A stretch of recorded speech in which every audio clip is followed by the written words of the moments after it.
We will start here on the right side in the aisle.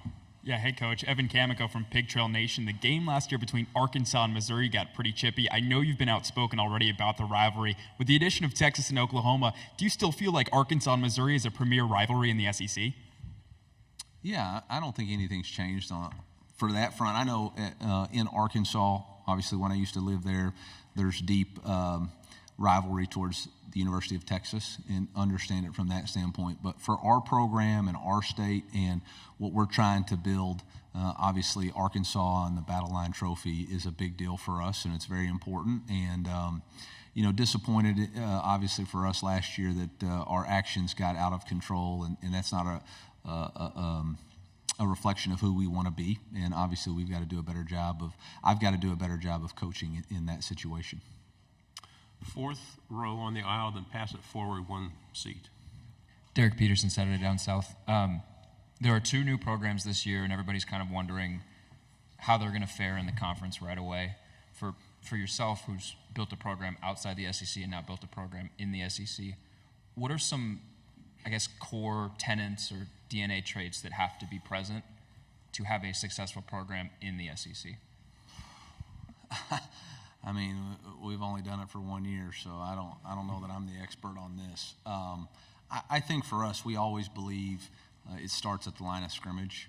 I think you have to have a competitive depth at both lines of scrimmage in order to have success long term and play in the SEC championship game.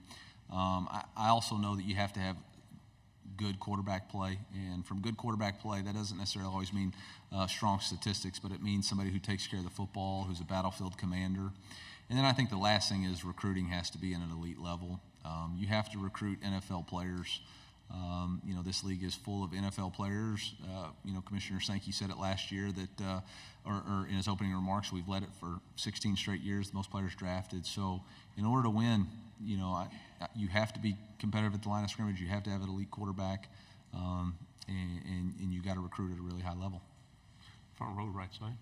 Hi, Eli. Hey, Natalie. In the other room, I heard you mention obviously the high expectations for this team, especially from the fan base. Kind of internalizing things a little bit. Do you feel like last year the success you guys have maybe sets a new standard for this team and like the expectations you have internally?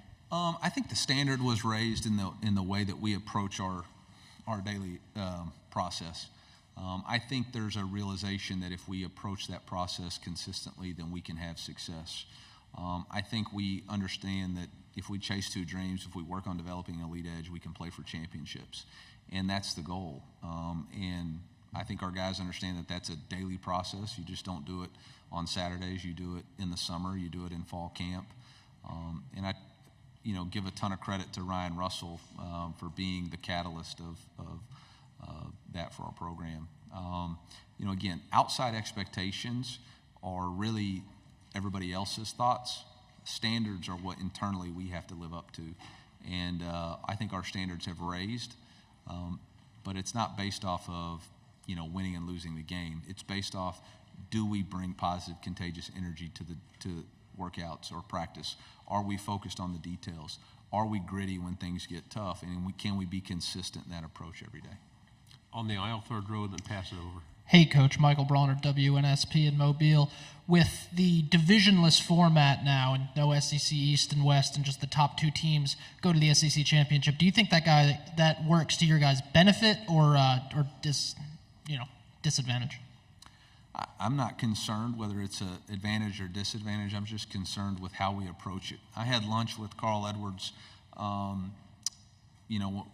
really in the middle of May, based off of this conversation, because I feel like now it's more like a NASCAR race. You're going to be running your own race, and you can't really be concerned with what's going on with any other car.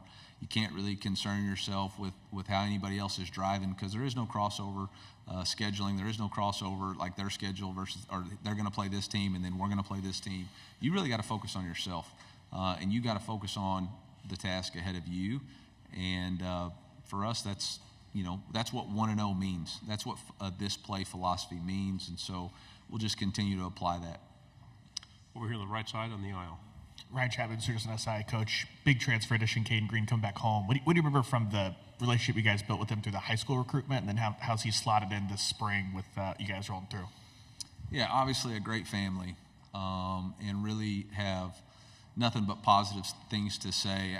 I remember specifically the phone call from Caden when he told me he was going to go to Oklahoma.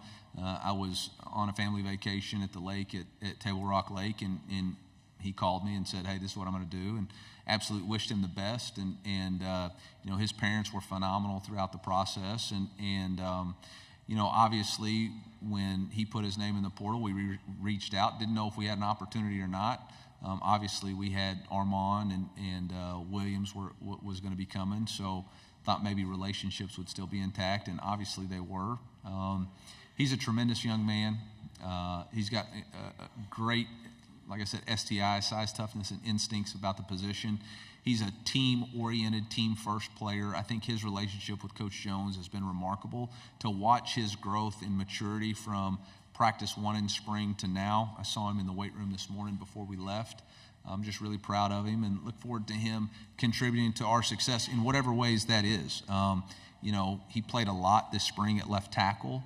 With the addition of Marcus Bryant, he moved in to play some left guard. And, you know, again, we're going to put the best 5 players on the field that can help us win consistently. And his ability to put the team first in that decision has been phenomenal. Left side, third row. Tyler Shaw with KBTX in College Station. Missouri hasn't come to Kyle Field since 2014. I don't believe you've coached there before. So just how much are you looking forward to that road trip, and kind of what do you anticipate the environment to be like? I'm going to watch EA 25 and just see what it's like. That'll be the realistic we can get. Obviously, I have a tremendous amount of respect for the 12th man and understand the heritage and history of that program, and you know, have heard the horror stories, have heard about the press box shaking and how intimidating that place is going to be. And so obviously we're going to have our hands full.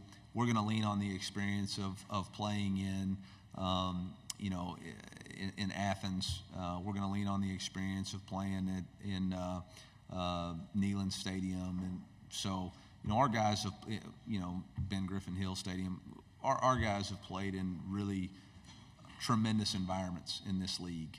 And so we'll lean on those past experiences to help us prepare, but understand that, you know, you're going to have to be at your best in order to give yourself an opportunity to win. The gentleman in the orange shirt, then pass it up to the aisle, please. Hey, Coach, Bruce Marshall at WHBQ in Memphis. Another schedule question for you. I have some Missouri friends in St. Louis who thought that game in the Dome against Memphis was the greatest thing in the world last year. They didn't have to drive to Columbia, they just drive downtown. But I noticed this year there's no St. Louis on the schedule. What's the thought down the road? Is there plans to go back to St. Louis to play any games? Yeah, I will like to say Williams-Brice is an incredible environment too, stadium in South Carolina. But, you know, as far as preparing yourself. But, you know, as far as our future scheduling, I don't think we have anything on the books right now as far as playing in St. Louis or even Kansas City. I know that we've had games played in Arrowhead before. I think for us it's all about what's best for our fans, and right now Faurot Field is ferocious as a home field advantage, selling out 5 of the last 6 games, and so we don't want to do anything that would deter the momentum that we've built for a home field advantage there, but always looking to be creative. And that was a great environment. I know that you know, Brady, Brett, Norfleet, Cody Schrader, Marvin Harrison, or not Marvin, Marvin Burks, Mitch Walters, Drake Heismeyer, all of those guys look forward to going back and putting on for their, Mookie Cooper, all looked forward to going back and playing for their home state or home city. On the aisle. Station Eagle. Breakthrough year last year, but looking back into previous years, what were some of the key turning points in building your program to that point? I think consistency in approach, unwavering in what you believe in. You know, core value, always compete, making sure that we had a competitive culture, never coming off of that, building trust and respect. You know, you're only as good as the speed of trust that you can build within your team, and it took us some time to build that trust, and that was on me as the head coach. I hadn't done I wasn't consistent enough in how I did that, but I attribute a lot of it to the consistency of Ryan Russell and our athletic performance team, along with Liz Stewart and Zach Parker, you know, and Mike Korowski, our first floor generals. You know, those people, whether it's nutrition, athletic training, equipment, they are consistent in their approach to dealing with our players, and they built the trust of an organization. You know, they carried the message of the team room to each one of their areas, and I think that was a direct reflection last year.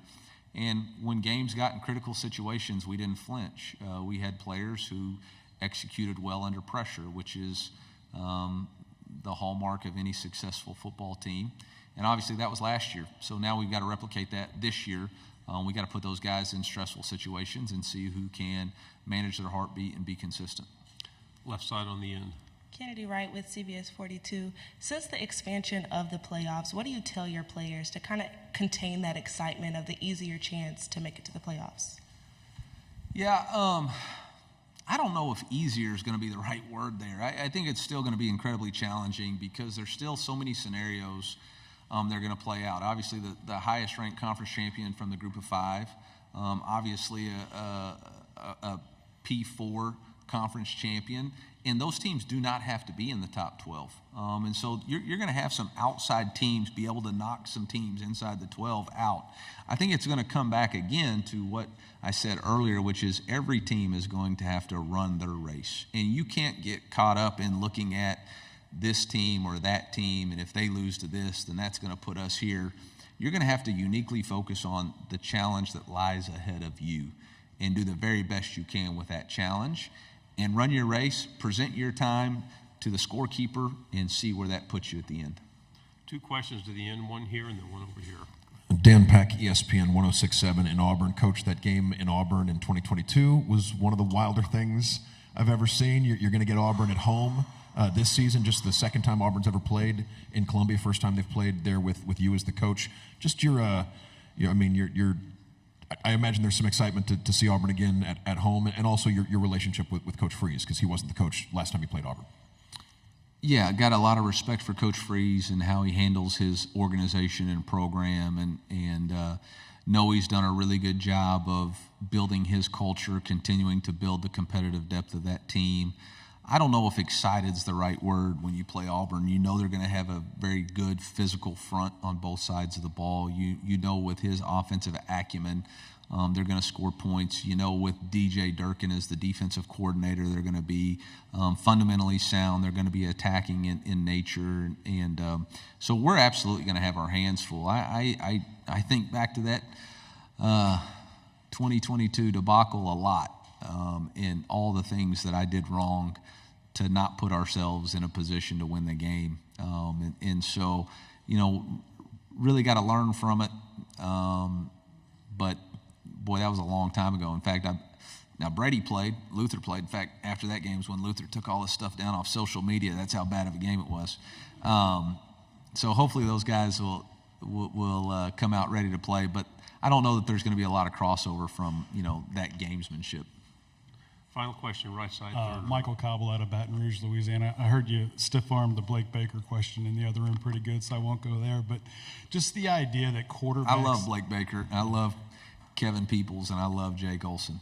But this is about the University of Missouri. So ask Coach Kelly those questions. But for me, it's about our team and our program. So yeah.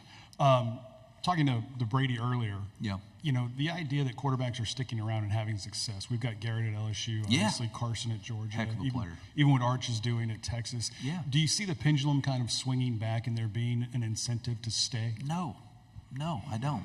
I think you're pointing at a couple of positive trends that want to prove your point, but I could counter those trends with 9 other quarterbacks who've left and are starting at places. I don't know that there's going to be any trends moving forward. I think the fundamental philosophy that I have moving forward is every year you rebuild your football team and your roster. And it starts with, number one, retaining your roster to the very best of your ability.